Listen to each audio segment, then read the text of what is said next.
எனக்கு வந்து Yamaha R3 உடைய வயரிங் கிட் ரீப்ளேஸ் பண்ணிட்டு இருக்கோம். காரணம் வந்து பார்த்தீங்கன்னா, எலி வயரிங் எல்லாத்தையுமே கண்ட துண்டமா கடிச்சு போட்டுருச்சு.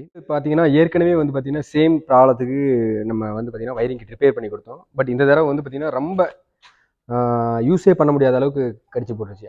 எலி பொதுவா இந்த மாரி வந்து பார்த்தீங்கன்னா, இனப்பெருக்க காலத்தில, அதுக்கப்புறம் வந்து ஒரு தடவ வந்துச்சுன்னா மறுபடியும் அடிக்கடி வரும்.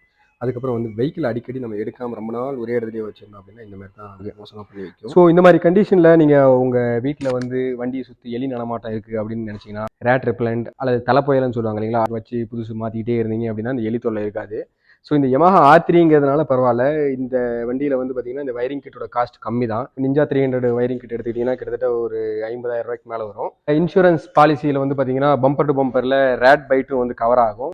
ஸோ வண்டிக்கு வந்து இன்சூரன்ஸ் போடும்போதே பார்த்தீங்கன்னா, ரேட் பைட்டும் சேர்த்து கவர் ஆகிற மாதிரி பாலிசி போட்டுட்டீங்க அப்படின்னா, உங்களுக்கு வந்து ரொம்ப பெனிஃபிட்டாக இருக்கும். கேஸ் வந்து பார்த்தீங்கன்னா, பெரிய செலவு தான் செய்யணும். இன்கேஸ் நீங்கள் ரேட் பைட் இருக்குது அப்படின்னு தெரிஞ்சிச்சு அப்படின்னா, வண்டியை இக்னிஷன் கீ ஆன் பண்ணாதீங்க. ஒருவேளை இக்னிஷன் கீ ஆன் பண்ணிங்கன்னா வயர்லாம் ஷார்ட் ஆகி கம்ப்ளீட்டாக வெஹிக்கிள் எரிஞ்சு போகிறதுக்கு நிறைய வாய்ப்பு இருக்குது. ஸோ அதனால் இக்னிஷன் கீயை தனியாக எடுத்து வச்சிருங்க. பேட்டரியை டிஸ்கனெக்ட் பண்ணி தனியாக வெளியே எடுத்து வச்சிருங்க. எலி நடமாட்டத்தை வண்டியில் கண்டுபிடிச்சிங்க அப்படின்னாலே எப்படி எலியை துரத்தலாம், வண்டியை காப்பாற்றலாங்கிறத யோசிச்சுக்கோங்க. மறுபடியும் நம்ம அடுத்த வீடியோவில் சந்திப்போம்.